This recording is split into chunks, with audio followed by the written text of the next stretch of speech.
No, but in all person, like that's not financial advice. But in all, just to give my bit of personal take on that as well, I'm not really too sure about our economy right now either. It's all being held up by AI. And these AI companies are all running at a deficit because their infrastructure can't, the profits can't keep up with the infrastructure. AKA, they're spending more on upkeeping AI than they're actually making money off AI. So, I mean, if they make $1 billion off AI, I mean, they got to spend $2 billion to run it. They're running a deficit. And the only thing that's actually keeping them afloat is angel investors, capital investors that are dumping, a whole lot of money into AI. And guess who's doing that? Our pals out there in the Middle East, actually, that we're letting get bombed, by the way. But also, keep that in mind, though. It's like I would stay away from those AI stocks if I were you. I don't know. Just don't trust them. But that's just me. Go do what you want to do. Fox News alert, it's on.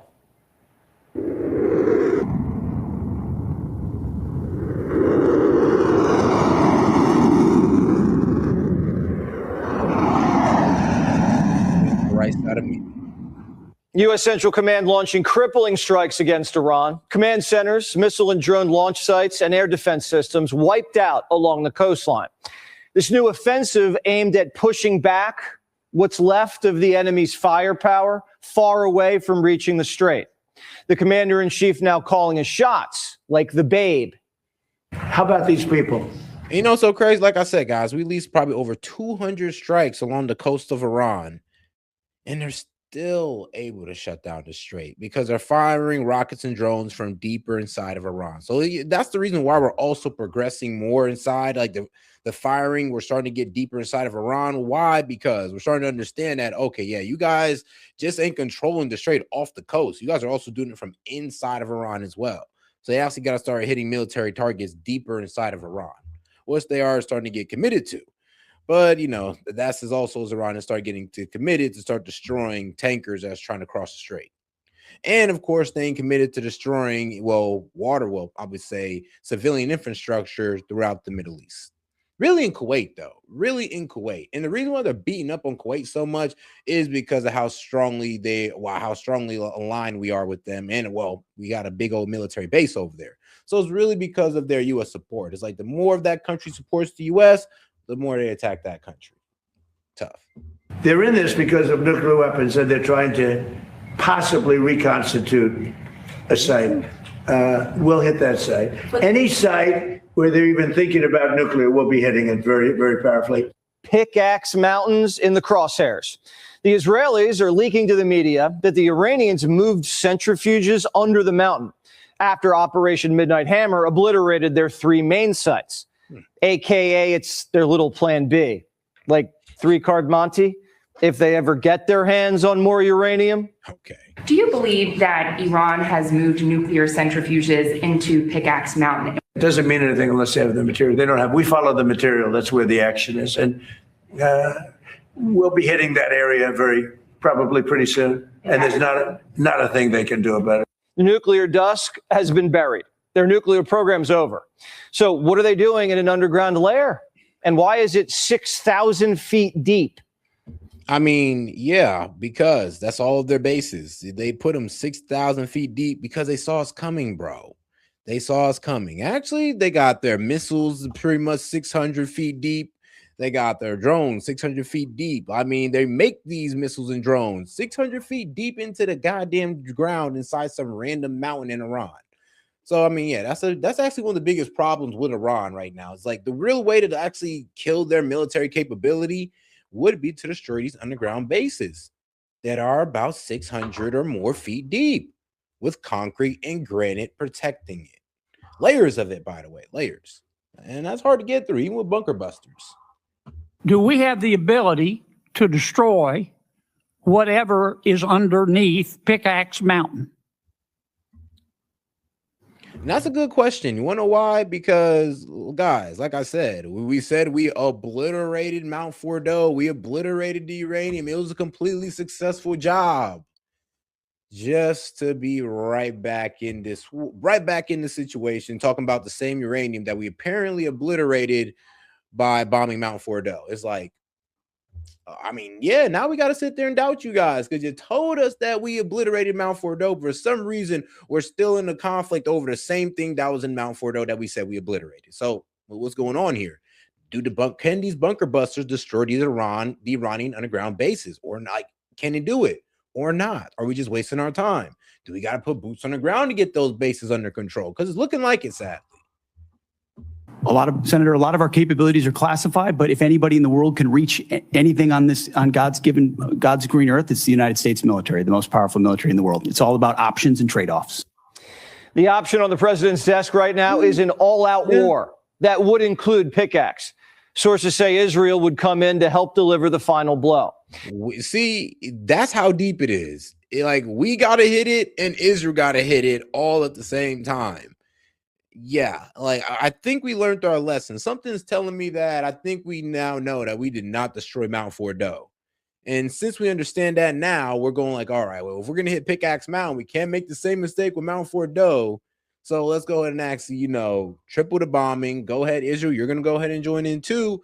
And hey, if it works, it works. If it don't, then we understand that we actually got to put boots on the ground to get at these underground bases. The Israelis are already on high alert. Or, I doubt they'll drop a nuke, but they'll probably put boots on the ground before a nuke.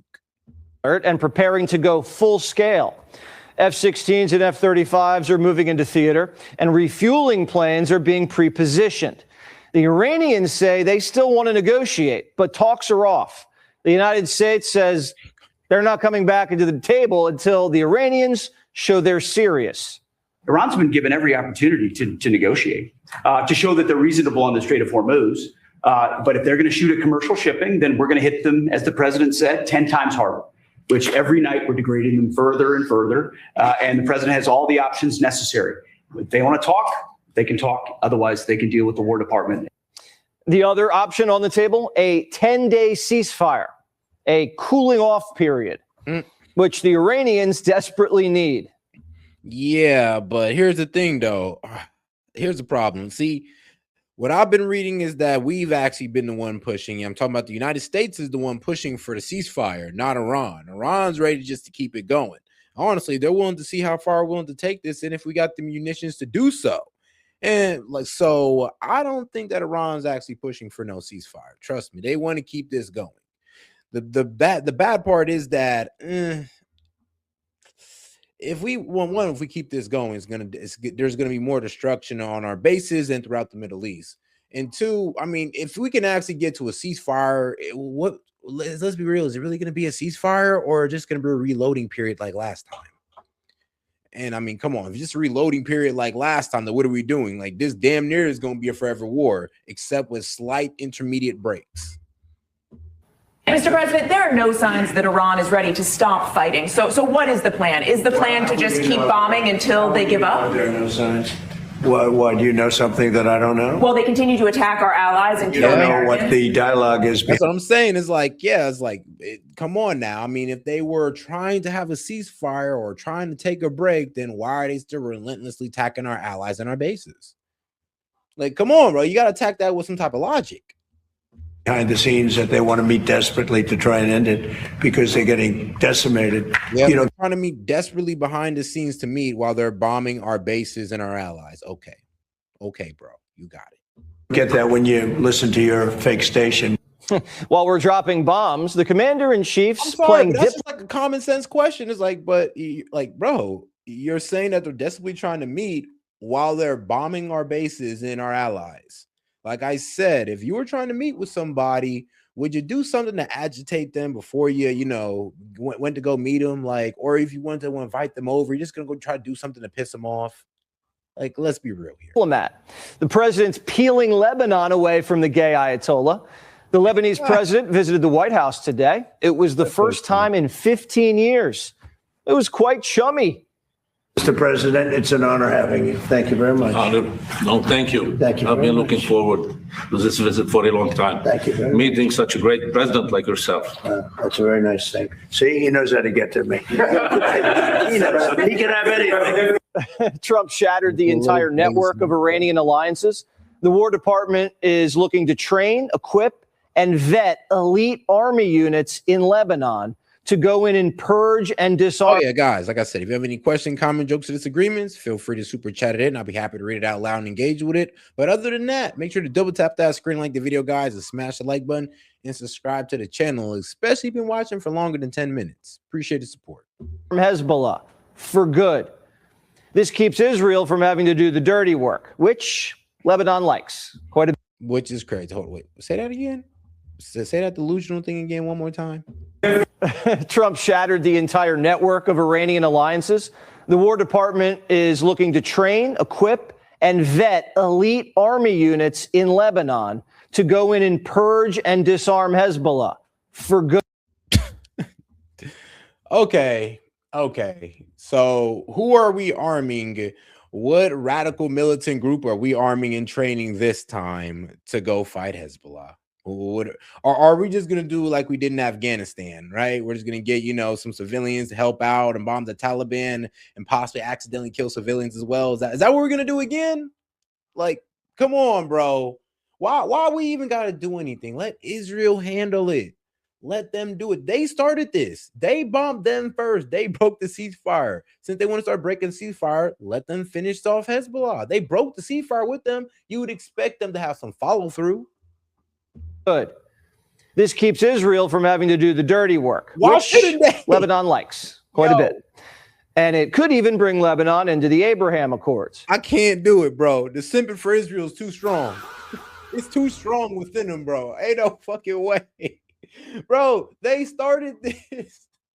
Literally went over there and broke the ceasefire, bombed the shit out of them, been bombing the shit out of them, displacing over 1 million Lebanese people. And you're talking about, yeah, I'm so happy that Israel don't got to do anything no more. Yeah, let's leave it up to America to just start training insurgents to go take out Hezbollah now. It's like, why we got to do it? Because that's going to involve taxpayer dollars. So I'm just saying, why we got to do it? Why do it got to be us? Iran's other proxies, the Houthis, could set up their own blockade in the Red Sea. Now, that's another key choke point like Hormuz. Shipping goes north and south through the Mediterranean, connecting Europe to the Middle East and Asia. Iran's trying to terrorize the main artery of world trade. Now, if the Houthis get frisky, there could be trouble. What is your level of concern of a blockade of the Red Sea by the Houthi rebels, opening up another front in the war? See what happens. So far, it hasn't happened, might happen. But we take care of things. If something like that happens, we take care of it. The U.S. Navy will keep the oil flowing and protected from piracy. Over 500 million barrels of oil sailed right under the nose of Iran during Project Freedom. And we have bases on the Horn of Africa ready to do their duty. Hegseth testified today that we are in total control of traffic. Our guided missile destroyers, like the USS Mason, continue to sail the seas, and morale on board sky high. Bro, the Strait of Hormuz is closed, guys. Like, is this man serious? So, I mean, come on, guys. You can just go to maritimetraffic.com and you can pretty much see the shutdown of the Strait for yourself. But I mean, you know what? I got time. Why not? I'm petty. All right, so pretty much this is what the Strait looking like right now. Yep, not really too much activity. It's the same ships hanging around, of course, and yeah, no activity really going on in the Strait here. Like, once again, these guys are still pretty much jumbled up on the other side, pretty much waiting for the go-ahead from Iran. Why? Because Iran still controls the Strait. I know, tough, right? This is the reality of the Strait that we're living. I mean, not the Strait, but the reality of the world that we're living in. All right, though, let's go ahead and get back to our guy, Jesse Waters. Hey, he's funny, though. He is funny. I'll give him that. But man, bro, I ain't gonna lie. He spit that propaganda, bro. He spit it like nobody else. I'll tell you that. He's good at it. He has a real talent.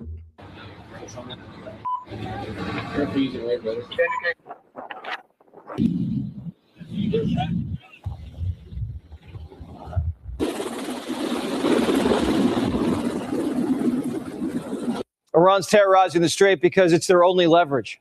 But they're going to lose that leverage, not just because of U.S. air power, but because Gulf countries are skipping the Strait. Iraq just visited the White House, and they signed off on Chevron finishing a pipeline from Baghdad to Syria into the Mediterranean. Yeah, you think that's gonna happen during a war, dog? It's like, bro, Iran's gonna bomb the shit out of that. That's the problem. It's like, bro, they're bombing the shit out of vessels that even try to go through the Omanian side of the strait. What makes you think they're gonna start bombing pipelines that try to pretty much completely like subvert? Like they just go straight around it. I'm sorry, they're not like, are you serious? No, they're not gonna let that happen unless you take out the IRGC. You completely destabilize Iran. Unless you do that, you militarily neuter them. Yeah, I wouldn't do that. That would be a very dumb deal. Iran won't be able to clip any tankers because the tankers will be off the coast of Greece. Chevron's also going to drill, baby, drill in southern Iraq. And ConocoPhillips just took a huge stake in Iraqi oil. So y'all just go, all right, look, man, if this war concludes and we can still stay there, these are great deals. This is good news. But I doubt this is going to happen while this war is going on. So people can make these deals and all that good stuff, but they're not going to start while a war is popping off and Iran can strike Iraq at any time. And then hold on, dude, you not forget the Shia militant groups in Iraq that will be happy to start fucking around and start trying to get in the way of that? Like, did we forget about those guys? Or like, okay, we're just forgetting about important variables here. Remember Trump said we should have taken the oil? Well, there you go. Starlink is going to start operating in Iraq. Even JP Morgan is going to open a Baghdad branch. Those deals are worth $60 billion. So we've pulled Iraq, Syria, and Lebanon away from the mullahs. And we're selling the Arabs $2 trillion in AI, plus weapons. Russia and China aren't even in the sandbox. The president setting the table. And now the Iranian economy is on the brink. We have found Guys, we're not going to try to build a pipeline while Shia militant groups are trying to attack us. I'm sorry, but these companies are not going to try to build a pipeline while Shia militant groups are trying to attack them. We pretty much got to solve the regional war, this regional conflict first before we even think about any oil investments. money man for the Ayatollah, and we hope to soon be able to print his $100 million plus properties and show the addresses. Their currency has collapsed. It is at an all-time low versus the dollar. It's in free fall. And we think the inflation rate is upwards of 180%. Iran sugar daddy, China, alligator arms. Crude purchases down 40%. Venezuela, even worse. Big mistake. Yeah, I mean, bro, are you serious? Bro, I'm be real with you, like, bro, you're misreading that. That's them being clutch. Bro, them bringing down their crude oil imports by 40% pretty much drew down the demand and also helped out with the pricing. So prices didn't skyrocket across the world. Like, I'm sorry, but this ain't, I hate to say this, but China was low-key clutch for that. What are you talking about? If it wasn't for China pretty much saying, look, we're gonna take in 40% less oil imports, bro, prices would have been a whole lot more higher, a whole lot more, because there'd have been more demand on the market. It would have been dwindling down on the already scarce supply that we're dealing with through the closure of the Strait. So because China pretty much said we're going to take in less oil, prices did not skyrocket. Like, are you serious? Like, I wouldn't even mention that. I wouldn't even mention that. By Beijing to build their energy supplies off sanctioned rogues now surrounded by Pistol Pete. Our Arab allies believe that Iran's about to tap. Their economy's in tatters and their currency's cratering. Yep, they're still shooting, but they can't keep up. Iran is at the weakest point militarily it has ever been in the past decade. Certainly, maybe in 47 years, as they've gathered effectively a terror army. So I acknowledge they still have capabilities, no doubt. But the amount of damage that we've done to them over the course of these series of operations has put them in the worst place they've ever been. The mission's expensive. There's no doubt about it. The president argues it is worth the cost. Iran can never have a nuclear weapon, he says, or a military that can jack up U.S. energy prices. Hegseth and General Raising Cane testified on Capitol Hill today to say we have to finish the job, but they need money. The chairman of the Joint Chiefs says the character of war is changing, and Biden left them with an empty war chest. And the Biden administration ignored hypersonics. They just decided to pretend like that technology didn't exist, and we should. All right, that's fair. That's extremely fair criticism. I mean, I gotta give it to Hexef on that one. Why? Because it's like, yo, we did ignore hypersonics and we didn't even get into it until Trump actually. And I'm pretty sure Hexef looked at it and was like, yo, why aren't we getting into this? And you can look it up. We have a hypersonic missile coming out called the Black Eagle. The problem is, though, is that we're a bit too late. Like, guys, China got hypersonic missiles. Russia got hypersonic missiles. And, bro, Iran had hypersonic missiles before us. Can you believe that bullshit? Iran had hypersonic missiles before us. Tough. Invested in. There are things. I don't know what Lloyd Austin did for 4 years. I really don't. Well, I'm sure the amount of neglect, the amount of stale thinking and bureaucracy, it was staggering when we took over. Democrats at the hearing did talk a lot about winning the war, but they mostly meant the war in Ukraine. We're at a moment in history where we can win the war in Ukraine. That victory would be critically important for those people who have fought for more than 4 years against the odds and proven they can put Putin back on his heels. But instead of finding the money that they need now for air defenses, we're putting more money into this exchange with Iran, a war of choice, which we never should have entered. I mean, that's a good point, but it's a wild point when you try to say, well, because we're getting into this war with Iran, that means we can't fund Ukraine. It's like, dog, we shouldn't be in none of this.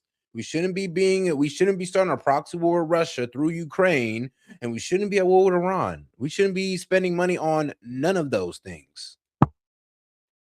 Did the Democrats say we have to win the war in Iran? I didn't hear it. They all said we have to win the war in Ukraine. Guys, the U.S. is at war now. No one's shooting at Americans in Europe. They're shooting at Americans in the Strait. I appreciate as much as anybody winning a war. Yeah, and I'm gonna be real with you. I mean, we kind of popped it off with Iran and accepted that was gonna be that was gonna be an option for us. That was gonna be a necessary, I guess, casualty, a necessary consequence, or an acceptable consequence for us to take. Because let's be real, Iran told us that, yeah, we're going to start attacking military bases, we're going to start attacking allies in the region, and we're going to close down the Strait. And they told us this before this war. We heard that, and we still went into this. So it kills me when they say, well, they're attacking our guys. Yeah, that's what happens when you attack a country. They attack you back. I mean, what did you expect? And I mean, let's be real. This is one of the reasons why we say we need to get out of the Middle East already. Pull back out of the Middle East, let them handle their own shit, instead of trying to play kingmaker out there. War. But I sit in front of a committee that wants to talk about winning a war that's been going on for 4 years and talks about strategic defeat of a conflict that's been going on for 4 months to prevent Iran from getting a nuclear bomb. I would hope for some perspective in this town. Well, I'm gonna be real with you, bro. It's like the problem is we really can't stop Putin from winning with Ukraine. I mean, look, we could all sit here and be delusional and think that Ukraine's gonna win, but they're not. But here's the thing with the Iran war. We can't sit here and pretend like this wasn't a strategical, L. Bro, they shut down the Strait, hurt our economy, drove up inflation, and we have not been able to remove their military, decimate their military. We haven't got a regime change. We replaced the old Ayatollah with his son. I mean, bro, and here's the thing. They're still able to close the Strait. They're still able to fire at our bases. It's like, yeah. What's going on here? This looks like a strategic defeat, considering that Epic Fury was oh so great. We're just dropping bombs on them 24/7 for a week or two. And now when that stops, we figure out that nothing really happened. And then we're about to give them a sweetheart deal with the memorandum of understanding. Now we're popping it back off. And if we don't finish the job this time, I mean, guys, if the memorandum of understanding made you sick, all right, well, prepare what we're going to have to do next, because it's really going to hurt you in your stomach. You're really going to throw up in your mouth after that one. Why? Because, I mean, if we can't get it done with this, then we're going to have to get down to more favorable terms for Iran. And nobody want to do that. So we better finish the job here and now, because if we don't, then I guess Iran just controls the Middle East at that point. Of the historic nature of what President Trump is undertaking. Do you want radical Islamists to have a nuclear bomb? I don't want to hear your speech because I have limited time. I don't understand. If you can't answer my question, then I will move on to my next question. Obama and Biden sent money to Iran. They used it to buy missiles, launch them at our troops, and now the Democrats don't want to send money to the Pentagon to keep them safe. Bro. They want to give money to Zelensky, but not Trump.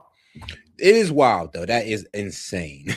Like, look, I don't support giving any money for either of those causes, like no war period. But it is kind of wild how the Dems is framing it as, oh, no, we should be supporting Zelensky with billions of dollars, not war with Iran. I'm like, how about not support both? Like, what's wrong with that position? Like, I mean, that's a pretty reasonable position right there. The Democrats want to win the midterms. They don't want to win the war. Maybe it's because we kind of understand that Ukraine is low-key cooked, so Ukraine is finished. But I mean, hey, Iran is on and popping as we speak. War in Iran. Now, it was back and forth all afternoon until Pete finally erupted. You don't have a strategy. You don't have a long-term plan to actually win this war. Win the war. The men and women are going to be able to do it, but they need to have leadership. When will you show leadership? When will you show leadership? Why don't you show some leadership and stand up to your fellow Democrats who won't fund the troops, who stand and play partisan politics while you don't give us the money? You want to stand up here and talk about the troops? You won't show any political courage to actually fund our department because you have Trump derangement syndrome and can't actually commit to anything meaningful. Be sure to like and subscribe for all. All right, now let's go ahead and get on the left side of media. That should be good. Let's go ahead and get it to CNN. Let's see what they got to say about it. The U.S. military is carrying out its 10th night of strikes on Iran, even after 3 U.S. service members were killed over the weekend. Colonel Layton, Iran has been focusing on counter. I'm not gonna lie to you, that was a pretty heated exchange. And like I said, I don't like the argument that the Dems are coming with here. It's like, oh, you shouldn't be supporting this war with Iran, which I agree with, but you should be supporting Ukraine's efforts with Russia, which they're losing in, which would be a complete. I mean, I'll be real with you. Both are a complete waste of money, by the way. Both we put money into and we're not getting our way. So let's just stop both. I mean, simple as that. Counterattacks on Kuwait, Bahrain, Jordan. At the beginning of the war, it was a much wider breadth of countries they were targeting in the Gulf region. Why the shift here? Yeah, that's a great question, Phil. One of the reasons that they did this is because there's a preponderance of American military forces in places like Kuwait, Jordan, and Bahrain. There are also some in the UAE, but there are some relationships that the Iranians have with the UAE and with Qatar, which also has a major U.S. military base. In fact, the largest Air Force base overseas is in Qatar. And the Iranians have decided at the moment not to attack those two areas because of those relationships and the fact that Qatar and the UAE are also working on mediation with Iran. So that's one of the main reasons. But the countries of Kuwait, Bahrain, and Jordan, they are more open to the U.S. Being a presence in their area for a long. And the crazy thing is that Iran really don't got to use their long-range missiles to actually hit Kuwait. So it's like a really easy target for them. And then Jordan, I mean, well, you've seen what they had to do with Jordan. They had to send over some intermediate missiles along with some hypersonic. Well, with, I guess, a few hypersonics. But hey, I mean, it is what it is with that. Long time. And the Iranians have basically said that these are areas that they want to strike because of that U.S. presence. Very explicit, it seems. And yep. So the stronger the U.S. presence, the more they're going to get struck. And how they're targeting at this point. Another service member was killed in a, quote, controlled detonation. Explain for people what that means. So when you're looking at, where these people were killed in northern Iraq is the one that you're actually speaking about here. So in this area in Kurdistan is where this happened. So when you're looking at a controlled detonation, what you're talking about is an effort to basically do what a bomb disposal crew would do. So wait, hold on. What are we doing over there in Kurdistan with the Kurds that we've been pretty much hinting that we want to train to pretty much, lay siege to Iran or to pretty much, go in there and try to destabilize Iran? What are we doing up there with the Kurds? An explosive ordnance technician was the one that was there trying to dismantle a bomb that was on probably one of these Shahid drones. And that was the idea, was to take out the explosive device before it could harm other people. So he or she was basically going in and trying to defuse the bomb. That's what. Oh, guys, make sure to double tap that screen, like the video, guys, and make sure to subscribe to the channel while you're at it. And also, if you have any question, comment, jokes, or disagreements, I'll be happy to engage with it. Just send in a super chat or a Venmo. And yes, if you want to, and if you're a disagreeer, I mean, look, put your money where your mouth is. I'd be happy to engage with your disagreement. But if not, you can cry in the chat. I mean, go ahead. The effort was in this particular case. And we're also learning the U.S. is sending more fighter jets to the Middle East. What does that bill tell us about the strategy, the shifting strategy, whatever things are at this point? Yeah, so one of the types of fighter jets is the really the workhorse of the U.S. Air Force, the F-16, and it is basically used for things like air-to-air combat and also air-to-ground attacks. So this is an aircraft that can be used for those very specific missions. And then for the F-35, which is a very key mission, air superiority and strike missions. So what they're going to be doing is they're going to be taking jets like this and actually moving them forward in a way that would allow them to really strike at targets really throughout the region. And when you look at the entire region here, they've got a plethora of targets that they can go after. So the target set that we're looking at would include areas here in the south and in the west because of missile launch facilities there. And then we can't forget about Tehran because that's really the center of everything. And then potentially they might actually strike at targets in the northeast because that's the connection via rail to Russia and China. Do you think from the Northeast perspective, Iran's air defenses are demolished enough, are taken care of enough? Like they still clearly have capability. No. That overflight, I think, would put U.S. assets at a pretty significant risk. It does put them at risk. However, one of the key things to keep in mind is they have conducted these overflights multiple times, and with assets here in the Arabian Sea and in the Persian Gulf and in places all around here, the overflight is actually not that complicated because they know where the air defense assets are, and they've taken out a lot of them, and they can hit here. They've already hit here once. They've taken out a railroad bridge right about there, and that very fact really shows what they're capable of. So yes, they can take out a lot more of what the Iranians have if that's part of the target list and if it's part of the strategy. There's no. I mean, yeah, like I said, Trump's already pretty much given the green light to start striking civilian infrastructure. You know, as long as it got dual use infrastructure. Let's just say that dual use, because you kind of start trying to tell people that striking these bridges can constitute as a war crime, depending on how many citizens compared to the military use it. You know that, right? This can't destroy all the bridges leading out to other provinces and say, oh, no, we're just hitting the military. No, you kind of entrapped every person in that region, like logistically, which is kind of insane. But I mean, it is what it is. It is what it is. They're saying that those are military targets, apparently. Questioning the effectiveness of the air campaign. It's kind of everything around that. It's still kind of up in the air. The U.S. Defense Secretary has been on Capitol Hill as he trying to defend the war in Iran and ask for more money. Dan Kane said the war had cost almost $38 billion, and that is set to grow. The Democratic senators are raising the policy objections and the concerns about how the war began, whether the president was properly advised, and so forth. And I think the secretary and the general are just trying to preserve the privacy of their advice to the president, and also trying to defend themselves. Right. From a war that's turned to be very, very difficult. So as you look at it and the ability going forward, I mean, there was first of all this accusation that the number of injured is not being, of U.S. forces being injured, some seriously, is not being reported either with the accuracy or the efficiency that it should be, which of course would be very distressing. One of the things that we have learned from watching the Ukrainians is they do not report their losses. So every day you may hear about missile strikes on Kyiv, but you don't hear how many Ukrainian servicemen were killed. That's information that does have intelligence value to our adversary. And one of the things we learned in Vietnam and have learned since then is that when you are dealing with the public and their understanding, they focus on casualties rather than on other aspects that are important in understanding the conflict. Now, these casualties are tragic, and certainly our commanders are doing all they can, I'm sure, to prevent them. But the truth is that war is a risk, and when you put men and women over there, there are likely to be casualties, and that's just a fact. And so I understand why the Pentagon is trying to withhold some of that information.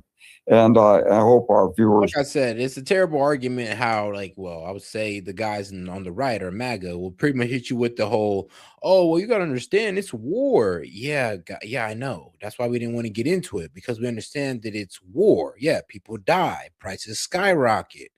I mean, who wants that? Apparently you guys, since you guys want to sit here and say, well, you know, said that's war, people die, prices skyrocket, so just accept it, even though you didn't vote for it. It's like, do y'all hear yourselves?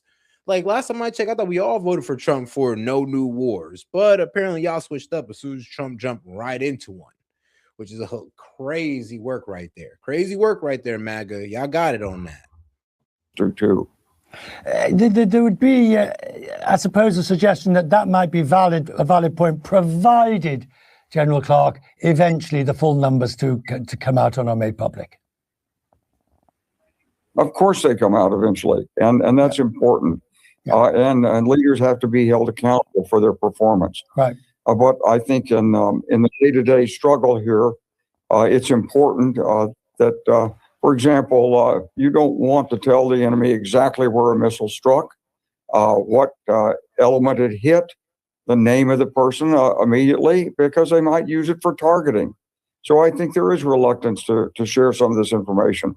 I fought in Vietnam, and I know that we were very prompt in reporting casualties, and sometimes that overpowered the public appreciation of what the soldiers themselves were trying to accomplish. So there's a balance here. In a democracy, the people and representatives deserve truth, and but on the other hand, we have to have military operational secrecy to a point. This business of the ammunition and the missiles and the running down of the stocks, I guess to somebody like myself who really has very little idea of how all this is done, other than the fact that you use them and they have to be replenished, are you concerned that the United States is deploying and using armaments at a rate not only that can't be replenished, but that is worryingly fast? Yes, I think we're all concerned about the rate of expenditure of critical munitions. Bro, we've been talking about this for a minute now. Here's the thing. Trump kind of exposed a lot with the first ceasefire with Iran, when he really wasn't trying to get back into it. He pretty much said, like, guys, I mean, look, our strategic reserves are at, like, bro, we got 4 weeks left and we're at rock bottom. And I'm not even sure if we got that left. I mean, and also it's like, bro, what this man is pretty much saying right here, which is be replenished, but that is worryingly fast. Yes, I think we're all concerned about the rate of expenditure of critical munitions. There you go. Rate of expenditure of critical munitions, aka we're running low on munitions and we're constantly using them, but we are not constantly producing them. Like our Trump should have worked on that first if he actually wanted to get into a war like this. But no, sadly, he didn't really work on that too much, and he jumped right into this war where we're just dumping out munitions faster than we can build them. So there's that. And the reason why this was released, because pretty much the Pentagon got like a sales team, right, that goes over their munitions, and they pretty much pitch sales to the pretty much these guys pitch the sales of munitions or weapons to the Pentagon, saying that, well, you need this much THAAD, you need this much Patriots, you need this much ROM, all that good stuff. And usually the Pentagon will go off their advice and buy and place an order for those munitions. And this is pretty much coming from that same sales team that is in the Pentagon, pretty much saying that, we're running low and we need a whole lot of munitions and we need it now, and we need you to put in, and you guys need to start buying it. And the Pentagon is pretty much saying that we can put in the order, but it's going to be years before we get it. Especially defensive. Guys, look how much missiles we make. Like, bro, I think we made like 100 Tomahawk missiles a year. Just 100, guys, just 100. And you got Iran out here making like 300 a month. We're making 100 Tomahawk missiles per year. Missiles like the Patriot and the THAAD. And efforts are being made to accelerate the production.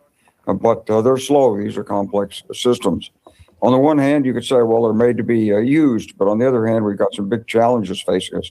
So, yes, we're concerned. Now, I will tell you that we've got a very large store of conventional bombs that can be equipped with guidance kits called Joint direct attack munitions. And this, guys, you know how much Patriot missiles we make a year? The interceptors? Yeah, we got about 600 to about 650 Patriot missiles we make a year. A year, guys, a year. I mean, let's see. Manufacturer Lockheed Martin recently signed a framework agreement to triple this output to 2,000 missiles annually by 2030, though. By 2030. So we're a little bit years off. Because that's what we should have been at in the first goddamn place. But I digress. This is what's being used in a majority of the strikes currently, I think, underway in Iran. Your reaction to the deaths of these service members and the president's vow of retribution to make Iran pay? First of all of our hearts go out to the families, teammates, friends of the people that we've lost. Every loss is a tragedy. These are particularly so because we're in an unnecessary conflict and we don't seem to have a good way out of it right now. As you heard, they're increasing the air assets going into the theater. That suggests additional escalation. Donald Trump has put himself in a box, and there's no easy way for him to get out of it. He initiated this war thinking there'd be a very quick victory, and that's not what's happened. And what I think has been missing in his mind is the understanding of the Iranian regime's willingness to resist and their intent to achieve their own objectives. And that's what he's confronted with. He doesn't have control of the situation, and that's very, very obvious right now. On the fact that the U.S. is moving assets into the region, they're planning to send additional F-16, F-35 fighter jets, as well as aerial refueling tanks. What options does that open up for the Pentagon? Basically, continued and additional airstrikes. Now, the president's been threatening to attack infrastructure and so on, and we've seen some of that already. Most of the attacks, as we understand it, have been against military targets. Mm-hmm. The problem we have is that Iran has dispersed its assets, it's concealed them, it's hardened them in some cases, and they're tactical assets. They're really hard to get at. You can't keep continuous air presence everywhere, over, around, all the time. It just can't be done. So their ability to... especially like when they're able to pop out of the ground, shoot missiles, and then go right back underground. It's like, yeah, he's right. You can't be everywhere at once. And if you understand how Iran works, that's literally what they're doing. Like, all right, where they're not striking at, that's where we're going to fire missiles from. And then we'll go back underground. And when a U.S. stops striking over there, we'll fire missiles from over there. Then we'll go back underground. Like, you see the problem here? Attack assets in the Strait of Hormuz is continuous and has not diminished meaningfully. And until that does happen, then they'll be able to control the Strait. We don't have a good answer to that. It's a very foreseeable problem that the president should have understood, should have been advised about before he started this war. We can escalate. We can go after other targets. As one of your earlier guests said, that's a war crime. But that doesn't seem to have constrained this president very much. And so he can do that and inflict greater pain on Iran. I think it's unknown how much they're willing to accept to make their point that they want to control the Strait of Hormuz. Yeah, Tehran is striking civilian infrastructure, conversely, across the Gulf, including water treatment plants, civilian airports, as well as air capabilities in terms of detection. Do you think that risks driving a wedge between these Gulf allies and the United States?